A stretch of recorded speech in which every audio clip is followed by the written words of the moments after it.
A slap in court or a spark that ignites a reckoning.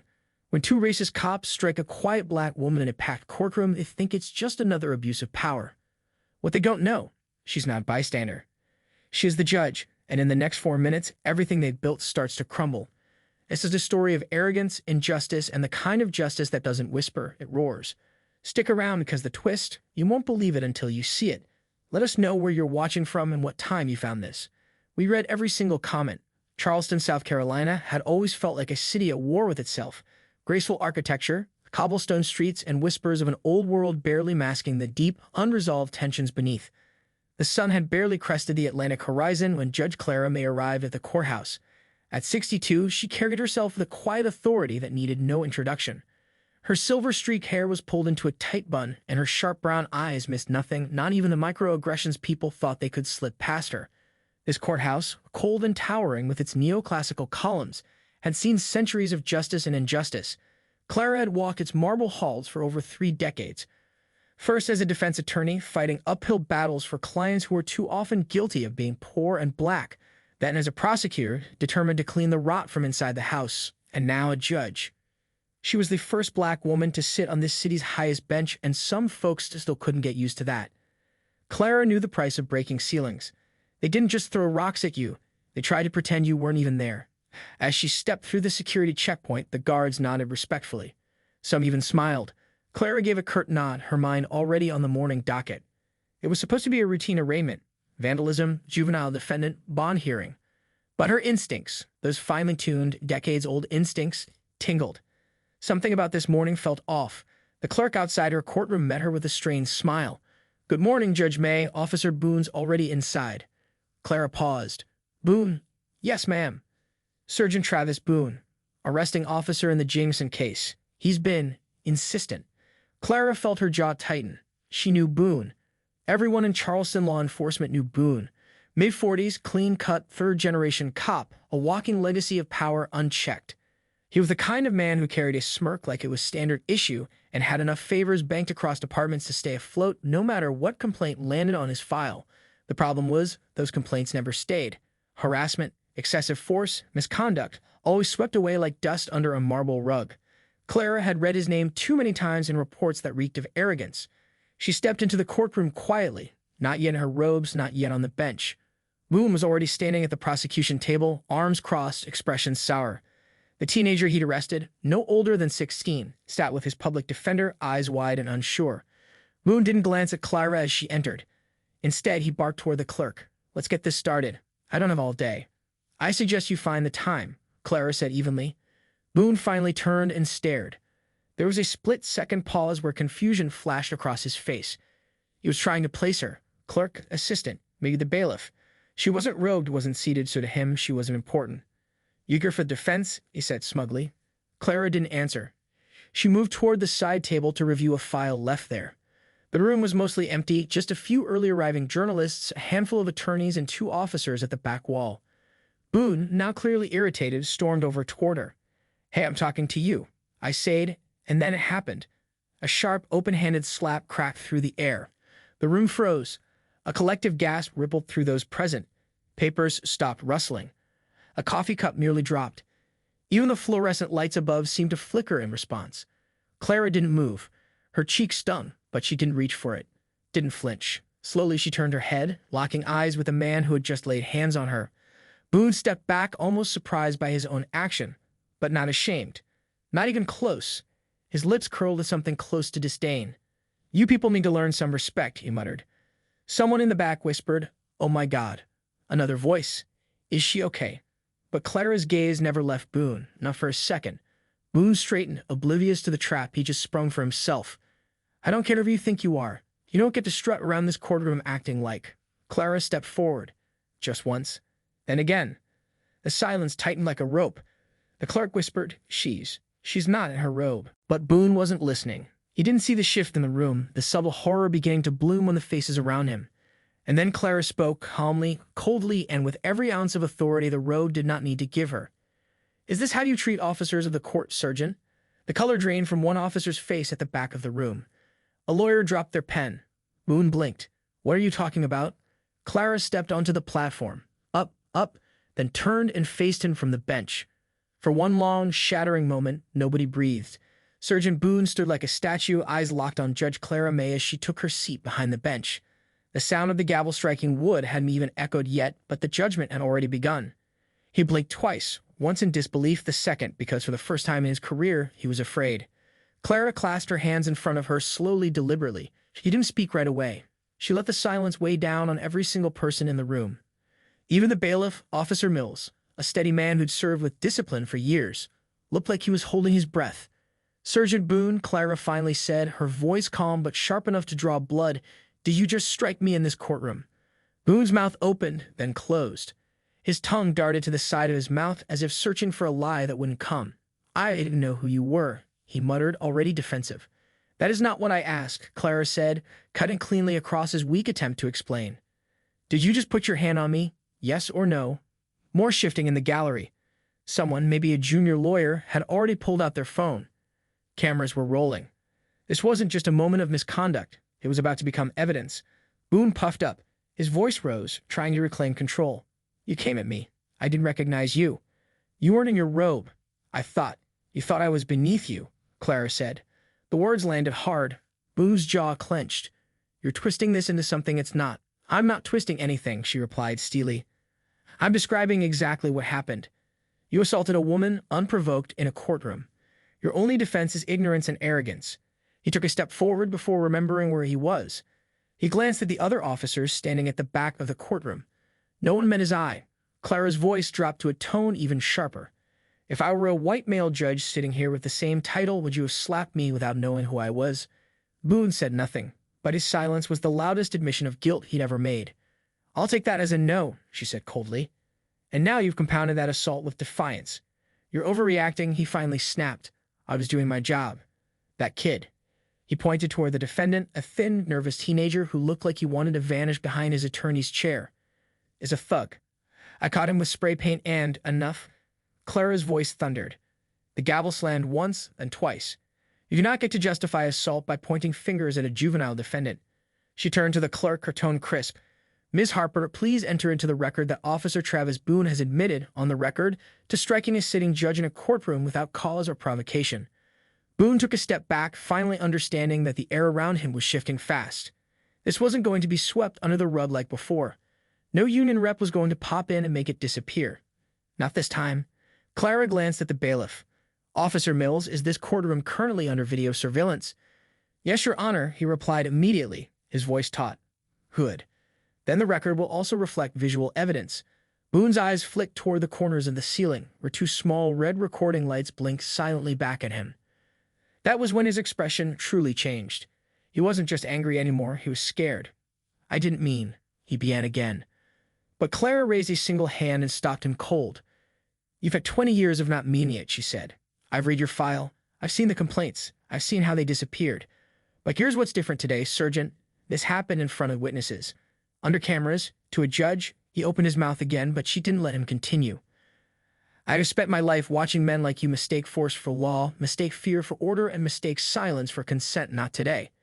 She stood from the bench. The whole room straightened with her. "In accordance with the authority vested in me as a circuit judge for the state of South Carolina," she announced, and under Title 16, Chapter 3, Article 1 of the South Carolina Code of Laws, "I hereby place Officer Travis Boone under formal judicial investigation for criminal assault on a public official." The gasp from the back of the room was audible. Clara turned to the bailiff. "Officer Mills, place Sergeant Boone under temporary detainment. Do not apply cuffs yet. He is still a sworn officer, and I expect professionalism. But he is not to leave this room." Boone's mouth dropped open. "You can't be serious," he cried, chest rising with disbelief. "I didn't even know? And yet," Clara said quietly, her eyes unblinking, "you knew enough to hit me." Boone looked around wildly, but no one stepped forward. No allies, no defense, just the slow tightening of the noose he tied for himself. The sound of the courtroom door shutting behind the bailiff echoed like a warning shot through the room. Officer Mills stood near Boone, hand resting lightly on his belt, not threatening, but clearly ready. Boone stood rigid, face flushed red, jaw tight, and fists clenched at his sides like he was holding back a storm of rage. Clara remained standing behind the bench, her gaze pinned to him like a steel rod. She didn't blink, didn't soften. She gave him no escape hatch, no space to pivot into denial. "Your Honor," came a voice from the gallery. It was the prosecutor assigned to the vandalism case, an older man, white, thinning hair, and suddenly very pale. Do you want to proceed with the docket? Clara turned her gaze slowly toward him. I will decide that momentarily. But first, I want to address the gallery. Because what just happened in this room is no longer a matter of courtroom decorum. It is a matter of law, precedent, and public trust. She looked toward the journalists. You all witnessed an on-duty officer physically assault the judge presiding over this courtroom. You heard his words. You saw his posture. I want you to record that. I want you to remember it. Because if the law can't protect those who enforce it fairly, and we are no longer in a democracy, we are in something much darker. The room was dead silent. Even the click of keyboards had stopped. Boone scoffed, suddenly unable to help himself. Are you really going to turn this into a damn press moment? Clara slowly turned back to him. Is that what you think this is, Sergeant? Public accountability? A moment of theater? He said nothing. She stepped around the bench and came down the stairs, heels striking like a clock counting down. You've been protected for a long time, haven't you? She said softly, so that only those close could hear. But the microphone still caught every word. I've seen officers like you before. The kind who walks into a courtroom already assuming everyone in it is beneath you. The kind who says, I didn't know when they mean I didn't care. Boone's eyes flicked nervously toward Mills, but the bailiff didn't move. Let me tell you what's about to happen. Clara continued. Internal Affairs is being notified. I will personally be submitting a formal complaint to the Attorney General's office before noon. The footage of this incident will be sealed for legal review. The press in this room. They already have enough to make it headline news before lunch. Boone's mouth opened. You're destroying my life over a misunderstanding. No, Sergeant, Clara said. You destroyed your career the moment your hand struck my face. There it was, sharp and final. He shifted on his feet, glancing again at the teenager he'd arrested. The boy was watching him now, not in fear, not anymore, but in something Boone couldn't quite recognize. Pity. The same look he'd seen in mug shots of the men he'd arrested right before the cuffs went on. I've served this city for 20 years, Boone said, louder now, almost pleading. I've risked my life in these streets. I've taken down real criminals. And now you're going to throw me to the wolves because I made a mistake in a tense moment? Clara turned, walking back up to the bench. I'm not throwing you to the wolves, Sergeant, she said as she ascended the steps. I'm handing you to the law you've spent 2 decades hiding behind. A badge. Today, that badge doesn't shield you, it holds you accountable. She sat down, her robe folding neatly around her like armor. She tapped the microphone once and addressed the room. This courtroom is not adjourned, she said, but the arraignment for the defendant in the vandalism case will be rescheduled for tomorrow. The arresting officer has compromised the integrity of this hearing. The defense attorney for the teenager stood, adjusting his tie nervously. Thank you, Your Honor. Clara nodded. Take your client out through the west exit. Escort him safely. The boy stood, glancing back once at Boone as he walked out. His face was unreadable, but something in his posture had changed, less curled, less apologetic. Boone, meanwhile, had gone quiet. His eyes no longer burned, they darted. He was thinking, calculating, waiting. Clara watched him like one might study a dangerous animal that just realized it had been caged. Then she leaned into the microphone again. Officer Mills, please escort Sergeant Boone to holding room B. I will be contacting Internal Affairs and the Chief of Police myself. This matter is no longer internal. It is criminal. Boone didn't resist, but his jaw was locked so tightly you could hear the muscles grind as Mills gently tapped his elbow, guiding him toward the side exit. Boone said, just loud enough for Clara to hear, You think you've won, don't you? Clara didn't look at him. She just whispered, I think, for once, the right person is losing. And the courtroom doors closed behind him. The hallway outside the courtroom was abuzz with electricity. Word had already started to spread fast. A judge had been assaulted by a cop. Not just any cop, but Travis Boone. And not just any judge, but Clara Mays. By the time Clara stepped into her chambers, 2 voicemails were already waiting. One from the Chief of Police's office, another from a contact at Internal Affairs. She didn't listen to them yet. Instead, she removed her robe with slow, steady hands and placed it gently on the hanger by the door. Then she looked at herself in the mirror. The red mark on her cheek had faded to a faint line, but it was still there. She stared at it for a long time, not because it hurt, but because she wanted to remember how it felt. How many people had left this courthouse with worse marks on their skin, on their dignity, and never had a moment like this? How many had been ignored, dismissed, silenced? A sharp knock broke her thoughts. It was Carter Lang, her bailiff of nearly a decade, broad-shouldered, stone-faced, but fiercely loyal. He stepped in, shut the door gently behind him, and stood with his hands behind his back like always. Something about his posture was tighter than usual.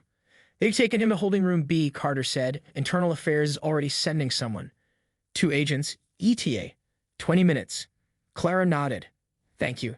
Carter hesitated.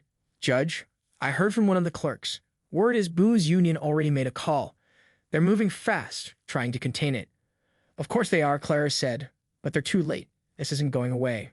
She walked behind her desk, sat down, and pulled a yellow legal pad from her drawer. Her handwriting was clean, almost architectural. She began listing. Incident, courtroom assault status. On record witnesses, present cameras, active officer's record, prior complaints, X5, documented in last 7 years connection. Ada Ramsey's office approved dismissal of 2 prior excessive force cases. /Boo judge notes. Request review of dismissed cases. Carter watched in silence until she finally looked up. I want every case where Boone was lead arresting officer or testified in the last 10 years pulled and flagged. That'll be a lot. Clara's eyes narrowed. Then we better start now. Carter gave a slow nod, then turned to leave. But as he reached for the door handle, Clara said quietly, They think this was about a slap. He paused. They don't realize, she continued, they just opened the door we've been pounding on for years. The door closed behind him. 30 minutes later, 2 internal affairs agents arrived. One was a no-nonsense black woman named Agent Rosalind Keene. The other, a younger Latino man with sharp eyes and an even sharper tone, Agent Felix Reyes. Clara had met Keene before. She was known for one thing, being the department's cleaner, not of messes, but of corruption. They sat across from Clara at her conference table. Keene flicked open a thick file already labeled, Boone Travis. We've been watching him for a while, Keene admitted. But his record's just clean enough to avoid action. Too many convenient absences of evidence. Too many cases closed with no follow-up. Convenient, Clara muttered. That word should be a felony. Reyes leaned forward. Your courtroom surveillance is already backed up on our servers, audio and video. We've confirmed the strike, the statements, and your response. We've also noted who else was present. The chain of accountability is about to be tested. I want more than accountability, Clara said. I want the foundation. Cracked wide open, Keene studied her for a moment. Judge, how far are you willing to go with this? Clara didn't hesitate. All the way. Reyes nodded once, slowly. Then I think it's time we show you something. He pulled out a thumb drive, inserted it into his tablet, and turned the screen toward her. It was an internal report from 2019. A civilian complaint, anonymous. The accusation was brutal. Boone had beaten a 17-year-old boy during an arrest, doctored the body cam footage, and the original video had gone missing.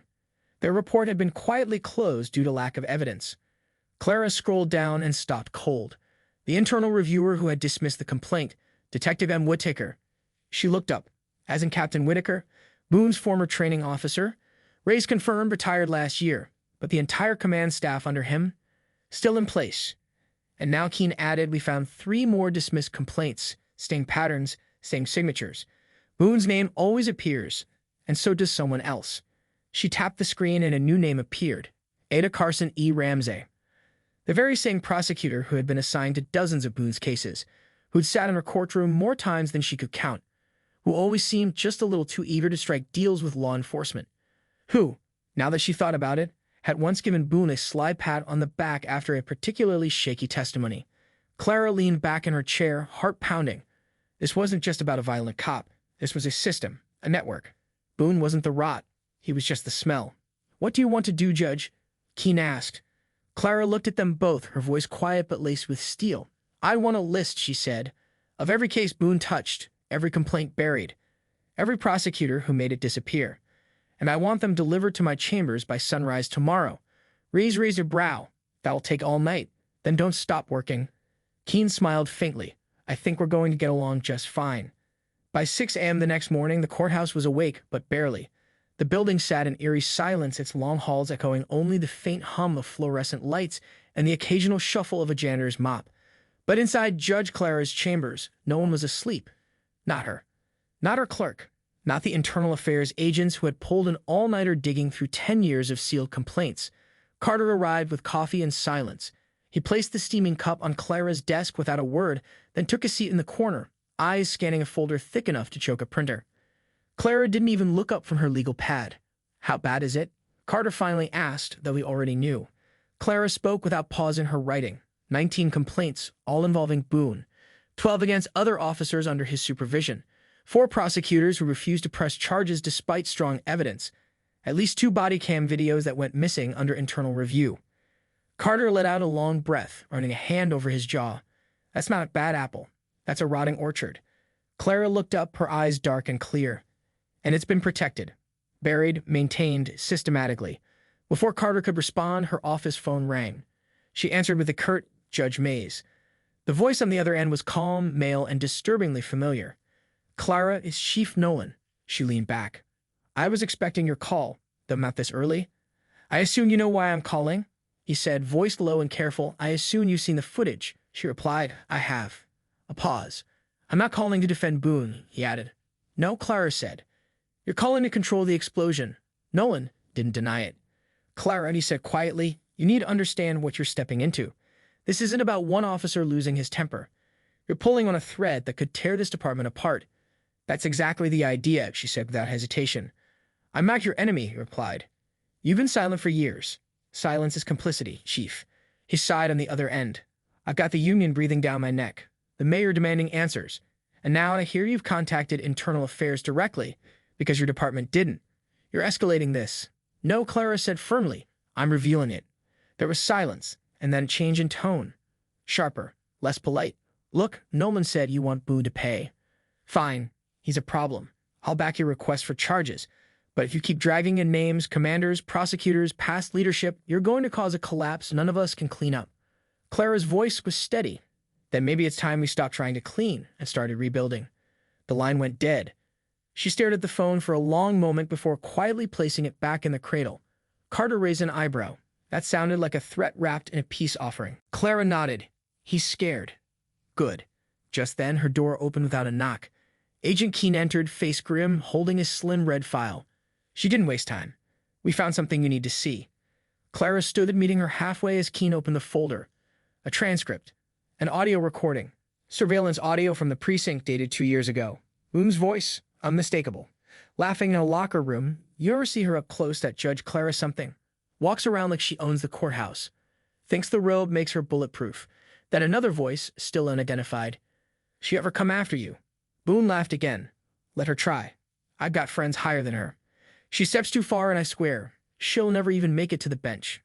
One complaint and poof, activist judge out the door. Clara stared at the page, then looked up at Keene. "Who else heard this?" "We just pulled it. It was flagged in another investigation but buried under non-priority files. And the second voice, still running voice recognition, but we think it may be Ada Ramsey." Clara's pulse ticked once in her throat. "If you can confirm that, we will," Keene said. "But there's more." She pulled another document, a list of recent internal case reviews. "There was an emergency meeting at the DA's office last night," Keene said. "Someone's trying to pull your case from the bench, claiming conflict of interest, saying you can't preside over a case where you were the victim." Clara's jaw tightened. "They're trying to remove me." Carter cursed under his breath. Keene nodded. "If they succeed, they'll bury Boone in a minor misconduct charge and cut him loose with early retirement. He'll be recused, and the narrative becomes emotionally compromised." Judge Clara walked back to her desk. The clock on the wall read 7:02 a.m. The courthouse would open officially in under an hour. "I want a public hearing," she said. "I want the press there. I want the record to show that I requested the transfer, not because I couldn't be impartial, but because I refused to let this go quietly." Keene gave a slow, impressed nod. "You want to go on offense?" Clara looked at her, eyes burning. "No," she said. "I want to go nuclear." Outside her chambers, staff were arriving. Phones were ringing. Journalists were gathering like birds sensing a storm. And from behind the blinds, Clara could already see a black SUV parked across the street, watching, waiting.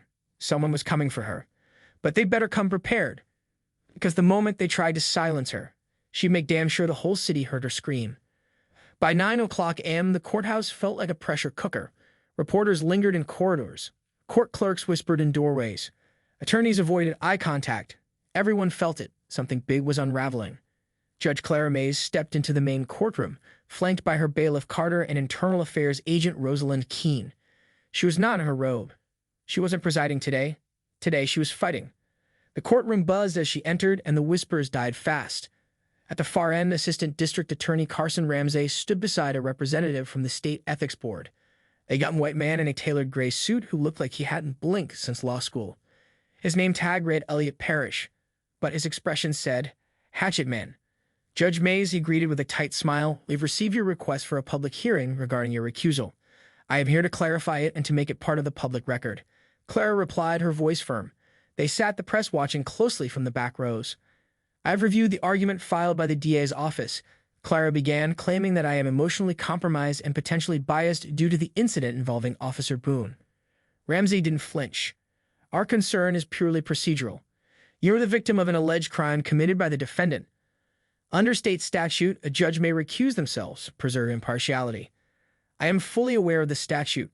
Clara interrupted, which is why I am choosing to step down from the Boone arraignment. Not because I am compromised, but because I refuse to let this case be quietly diluted. She turned to the press, locking eyes with a young black female journalist in the front row.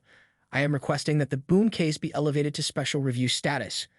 I am also formally requesting that an independent federal monitor be assigned to investigate the handling of previous cases involving Officer Boone and his direct collaborators. A murmur swept through the room. Ramsey leaned forward. Judge, I caution you, this isn't the forum to suggest conspiracy. I'm not suggesting it, Clara said, voice cold. I'm proving it.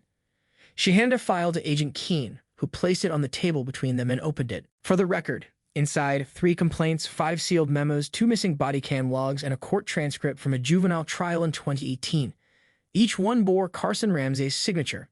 You declined to prosecute Boone in 5 separate cases, Clara said, despite documented excessive force and contradictory statements under oath. And in every one of those cases, a defense was pressured into accepting plea deals, many involving young black defendants without legal representation. Ramsey went pale but said nothing. Keene placed a second document on the table. And here's a wire transfer, Mr. Parrish, she said coolly, addressing the ethics board rep. It shows a $15,000 contribution to the state judicial endowment from an entity tied to the Charleston Police Benevolent Fund. That money was earmarked for a scholarship program, but half of it was rerouted into a legal defense fund used last year for Officer Boone. Parrish swallowed. That's not relevant to the ethics motion. It is if it shows collusion, Clara said. If public funds are being funneled into legal shields for corrupt officers, it's more than relevant. It's a pattern, and I'm naming it now. Then she turned toward Ramsey.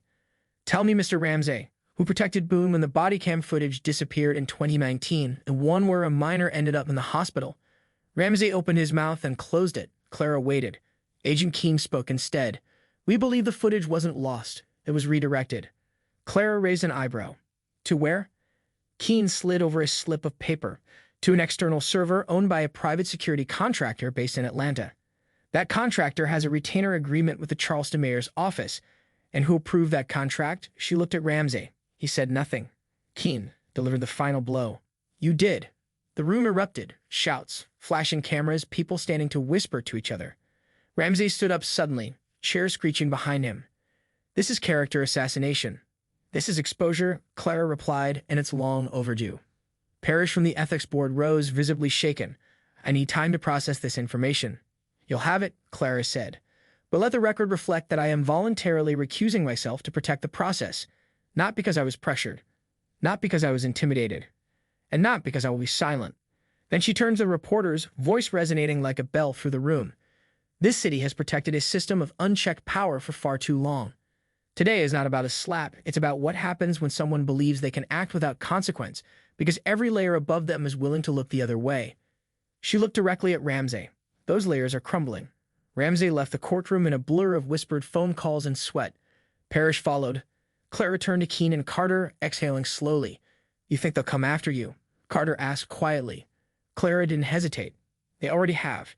Just then, her phone buzzed. A message from an unknown number. You need to stop. Just that. No name, no threat. Just 5 chilling words.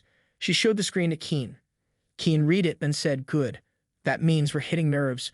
Clara looked out the window of the courtroom, toward the line of city buildings, the offices, the rooftops hiding secrets. She wasn't just trying to convict a cop anymore. She was trying to dismantle a machine. And somewhere in that machine, someone very powerful was watching. The cell was colder than Boone expected. Not physically, though the concrete bench did little to soften the discomfort, but spiritually. This was a place designed to hollow a man out. No badge, no gun, no shield. Just 4 gray walls and the growing awareness that the world outside them had changed while he sat still. Boone stared at his hands, strong hands, the same ones that had once pulled a drug dealer off a porch in North Charleston, broken up fights behind warehouses, written countless reports, testified in court with an unshakable voice. Hands that used to command respect or fear. Now they trembled slightly, The guard outside hadn't spoken in over an hour.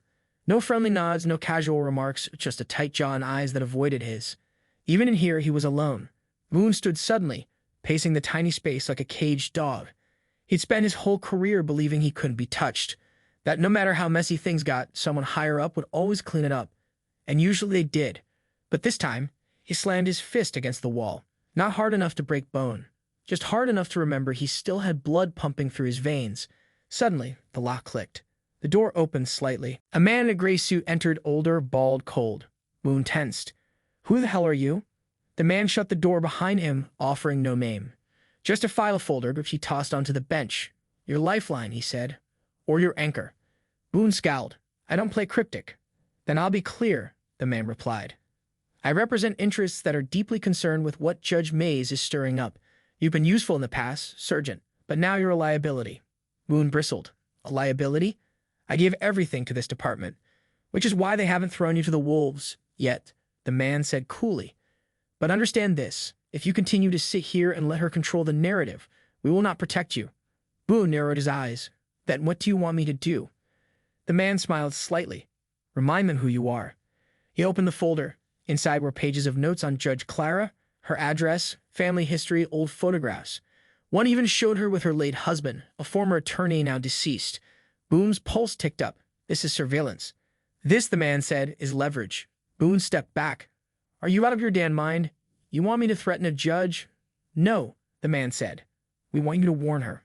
Subtly. She's too bold right now. She needs to remember that power doesn't come from robes or courtrooms. It comes from fear. You know how to deliver that." Boone stared at him.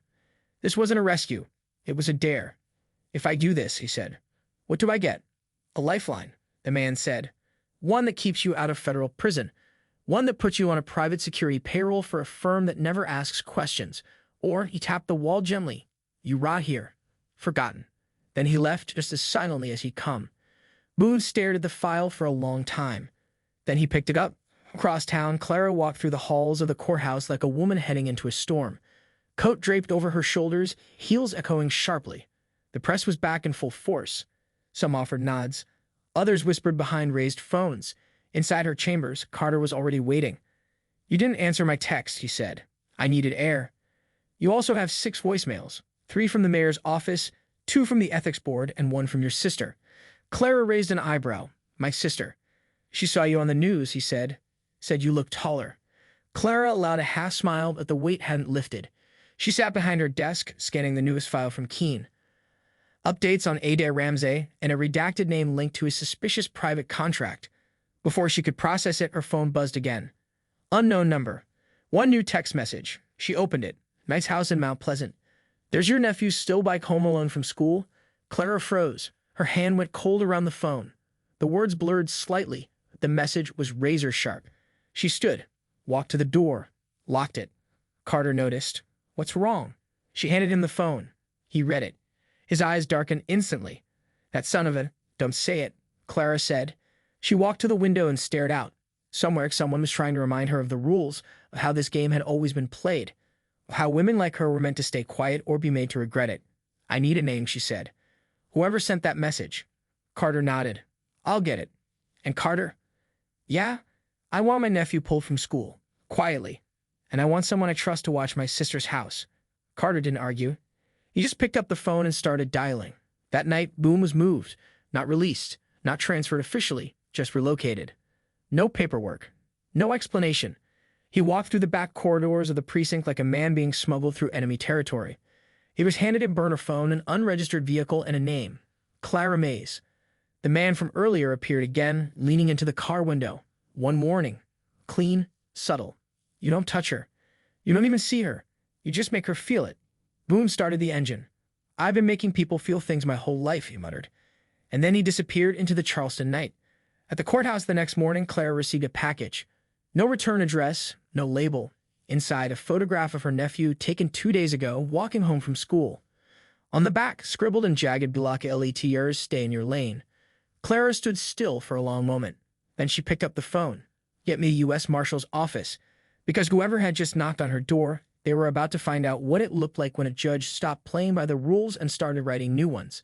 The federal building in downtown Charleston was built like a fortress, land from the outside, cold on the inside, and secured down to the last screw. That morning, Clara May sat across from 3 U.S. Marshals and 2 DOJ officials, each with files open and pens poised. She slid the photograph across the table. "My nephew," she said calmly, "taken 2 days ago without his knowledge. Sent to me this morning in an unmarked envelope with a warning. The man behind it, Tregus Boone." One of the marshals, a tall, gray-haired man named Mercer, examined the photo without expression. "You're certain it's him?" Clara's voice didn't waver. "I'm certain it came from someone acting in his interest. Boone doesn't send messages like this unless someone gives him the green light." "What exactly are you asking us for, Judge?" She leaned forward, folding her hands. "I want full protection for my family. I want Boone placed under federal custody by the end of the day. And I want emergency judicial order freezing every case tied to his testimony for independent review." The DOJ rep, a woman named Frances Kwan, raised an eyebrow. "That's going to shake Charleston's courts for months." Clara met her gaze without blinking, then let them shake. No one argued. Within an hour, a team of marshals was en route to Boone's last known location, and Clara was back at the courthouse, not as a judge behind the bench, but as a force, walking its halls like a storm system with a purpose. She met Agent Keene outside the district records room. Keene was holding a new folder. "We traced the burner phone," Keene said. "Boone used it twice last night, once to a number registered under a shell company in Atlanta. That company shares office space with a lobbying firm tied to your mayor's re-election campaign." Clara exhaled sharply. "So the rot goes beyond the courts." Keene nodded grimly. "Way beyond." Clara's voice dropped to a whisper. "You said the name of the shell company was flagged before. Twice. First in a corruption probe 3 years ago, buried without action. And the second." Keene's lips pressed tight. 6 weeks ago, in a financial audit request made by a local journalist. Her name was Julia Spence. She disappeared 2 days later. Body was found in her car. Ruled an overdose. Clara's jaw tightened. "Let me guess. She didn't have a history of drug use?" "Nope. She had a history of exposing corrupt officials." Clara stared down the hallway, fury building in her chest. Not the kind that made you scream, but the kind that made you plan. "Find me everything that journalist was working on," she said. "Every source, every file. If there's a thread she was pulling on, we're going to rip it out of the wall." Keene hesitated. "Judge, this may go far beyond Boone." Clara turned, voice quiet but resolute. "I'm counting on it." Across the city, Boone's knuckles were white against the steering wheel of his borrowed sedan. He hadn't eaten. He hadn't slept. His phone buzzed again and again from unknown numbers, each one barking instructions, warnings, or threats, some from handlers, others from old friends suddenly turning cold. He was running out of time. He thought the photograph would rattle her, remind her she didn't belong in the war she started. But instead, it had woken something in her. And now he was the one being hunted. He pulled into a parking garage downtown, half empty and echoing. From the trunk, he pulled a duffel bag, cash, a second burner, a Glock he wasn't supposed to have. He wasn't going down without a fight, but before he could make it to the stairwell, a voice behind him echoed off the concrete. "Sergeant Boone." He turned fast, gun halfway drawn. 4 U.S. Marshals stepped from the shadows, guns already raised. "Put it down, Boone." He froze. For the first time, there was no bluff left to play. No one coming to rescue him. No deal waiting in the back room. Boone dropped the bag, then the gun. Then his knees hit the concrete with a dull, final sound. Back at the courthouse, Clara received the alert at 3:14 p.m. Boone in federal custody, unarmed, arrested without incident. She didn't smile. There was no victory in this, only confirmation. She was already in a meeting with Keene, Carter, and now DOJ Rep Frances Kwan, who had returned with reinforcements and a briefcase full of newly unsealed documents. "We've reopened the Julia Spence file," Kwan said. "Initial autopsy was inconclusive, but the coroner's report was altered after submission. Whoever changed it, they did it from a private legend that no longer exists on record." Clara's voice was barely above a whisper. "Somebody's been erasing truth like it's pencil." "Not anymore," Kwan said. "We've initiated a joint task force, internal affairs, federal investigators, and an external judicial review board." "Boone's not talking yet," Keene added, "but he will." Clara looked down at the files in front of her. The names, the cases, the patterns, a map of injustice, a blueprint of decay, and now finally a trail of accountability. She stood, walked to the window. Outside, the sun was beginning to dip below the city's edge. It painted the courthouse steps gold. She saw people there, reporters, protesters, survivors. Some held signs with Boone's name. Others held pictures of loved ones whose cases had never found justice. Carter stepped beside her. "You did it," he said softly. "No," she replied. "I just turned on the light. The roaches scattered themselves." He smiled faintly. What now? She exhaled deeply. Now we see how deep the tunnel goes. And deep it would go, because Boone wasn't the only one facing indictment, and Clara May, she wasn't done burning the house down. The press conference was set for 10 a.m., but the front steps of the Charleston courthouse were already packed by 9:30. Local reporters, national correspondents, legal observers, survivors of police brutality, and citizens with signs that read, "Justice for all or justice for none." Judge Clara May stood at the edge of the window in her chambers, watching it unfold. She wore black, not her robes, but a fitted blazer over a deep charcoal blouse. No bench today, no barrier. She would face them standing as a citizen and a fighter. Boone's been moved to a secure facility, Keene said behind her, and he's talking. Clara turned. To who? DOJ agents, he's naming names. How many? Keene handed her a sheet. 12, 7 police officers, 2 ADA prosecutors, 1 retired captain, 1 city council member, and 1. A shock that made Clara's throat tighten. Judge Benjamin Hal Craftoft. A man she clerked under as a law student. A man who'd mentored her, guided her, called her the future of Charleston law. She stared at his name as if it had been burned into her desk. "No," she whispered. "Ben." Carter leaned over her shoulder, jaw clenched. "That man swore you in." Keene was gentle but direct. He also signed off on at least 3 questionable case dismissals tied to Boone. One of them involved a civil rights complaint that disappeared before it hit a hearing. Clara's hands balled into fists. "This goes deeper than crooked cops," she said. "This is institutional, judicial, political, generational." Keene nodded. "The kind of network that survives by feeding off silence. Then we make noise," Clara said. "Starting now." Outside, the cameras flashed as Clara stepped up to the podium. The crowd hushed instantly. She looked out over the city, not just with resolve, but with heartbreak. "I became a judge because I believe in the promise of justice," she began. "But promises mean nothing if they are not kept. Today, I say not just as a member of the court, but as a witness to what has been broken and what must be rebuilt." She paused, lifting the folder in her hand. This document contains the names of 12 individuals who, over the last decade, colluded to protect one another while abusing their authority. Some are police officers. Some are attorneys. One is a sitting judge. Gasps, shutters clicked. Phones went up. "I have submitted this list to federal investigators. I will not read them aloud here, not because I fear backlash, but because I believe in due process, something many of them denied to others." Her voice sharpened. "We are not here because of one man's slap. We are here because of what that slap revealed. A system built on fear, silence, and loyalty to everything but the truth." From the back, someone yelled, "We believe you, Judge May." Applause erupted, scattered at first and growing louder. Carter stood just to her left, stone-faced but proud. Keene lingered near the crowd, eyes scanning rooftops, allies alert for more than applause. Because now that the names were public, Clara had painted a target on her back, and someone was already taking aim. That evening, while the courthouse emptied and the streets calmed, Clara returned to her chambers, exhausted but still burning. Her phone buzzed. A voicemail. Blocked number. She pressed play. Clara came a voice she hadn't heard in years.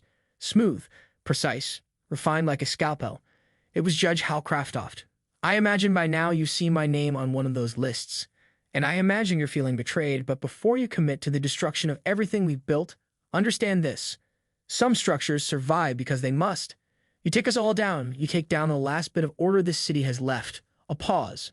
You don't want chaos, Clara. You don't want blood. Walk away while you still have that option, or you won't just lose your seat. You'll lose everything." Click. The silence afterward was heavier than the threat. Carter walked in moments later. "Did I just see a black SUV pull away from the loading dock?" Clara looked at him. "Hal Craftoft just called me." Carter's face hardened. "He threatening you?" "He warned me. Which is worse." He crossed his arms. "You're not backing down." She looked him straight in the eye. "Not a chance." By midnight, it began. The first smear article appeared online. Judge May is accused of improper conduct during 2009 case. No source. No evidence. Just vague accusations and manufactured outrage. Then came the bots, flooding social media with hashtags like #ActivistJudge and #MaysMustResign. Within hours, news outlets received anonymous tips about Clara's ties to radical organizations. A photo surfaced. Clara in college, fist raised at a protest. The caption twisted it into something darker. Even her nephew's school received a call from a concerned citizen, asking whether the boy was being indoctrinated. They weren't just coming after her name. They were coming after her bloodline. Clara sat in the dark, staring at the headlines, the screenshots, the digital poison. They're going to try to discredit everything, Carter said, arms crossed at the door. Burn your credibility, your legacy. Clara nodded slowly. Then we changed the rules. She stood, pulled open her drawer, and handed Carter a small black binder. What's this? Everything I've never said out loud. About Hal Kraftoft. About cases that didn't sit right. About whispers I heard in back hallways and country club dinners. You wrote it all down. Of course I did, she said. I'm a judge. Documentation is survival. Carter flipped through the pages, eyes widening. Clara, this isn't just a defense. This is a nuclear weapon. I'm not just trying to survive anymore, she said softly. I'm going to make sure they can never hide again. As the city slept, files were duplicated. Evidence was archived. Allies were contacted, and in a quiet office overlooking Charleston, Judge Clara Mays prepared for the final trial, not of a man, but of the very machine that made men like him possible. 3 weeks later, the federal courthouse downtown was standing room only. Cameras lined the halls. Protesters and supporters packed the plaza. A perimeter of U.S. Marshals surrounded the building. Inside, the air was thick, not just with anticipation, but with history. Clara Mays sat in the front row, not on the bench, not behind the gavel, but as a witness, as a citizen. On trial, Tragus Boone, charges, assault of a federal judge, obstruction of justice, conspiracy to suppress evidence, witness intimidation, and perjury. 5 felony counts, but Boone wasn't the only one in court. Behind closed doors, indictments had already been unsealed. Ada Carson Ramsey had resigned in disgrace and was negotiating a plea. Judge Hal Kraftoft was suspended pending judicial investigation. 2 precinct captains had been fired. 3 officers had turned state's evidence. And the man who had approached Boone in the cell, the unnamed handler, the broker of threats, had vanished. The web had begun to unravel. And Clara, she had lit the match. The prosecutor rose first. Your Honor, the state calls Judge Clara Mays to the stand. The courtroom held its breath. Clara stood, walked calmly toward the witness box, and took her oath. She sat, composed. Clear. The prosecutor approached. Judge Mays, what happened on the morning of April 11th? Her voice rang through the courtroom, not loud, but grounded. Immovable. I was struck in the face by a man who believed I didn't belong. The prosecutor nodded. And what did that moment mean to you? Clara paused. It meant that the system I'd spent my life serving was no longer capable of protecting the people who served it. That respect, law, and truth had become negotiable, reserved only for those who fit a certain mold. She looked across the courtroom, not at Boone, but at the jury. But it also meant something else. That silence could no longer protect us. That if I didn't stand up, others would stay down. The prosecutor nodded. No further questions. Boone's lawyer approached, young, tense, overmatched. He fumbled through cross-examination. Judge Mays, you think you're above the law? Clara looked at him as if he were a student asking why the sky was blue. No, I think I'm beneath it like everyone else. That's the point. Laughter murmured through the crowd.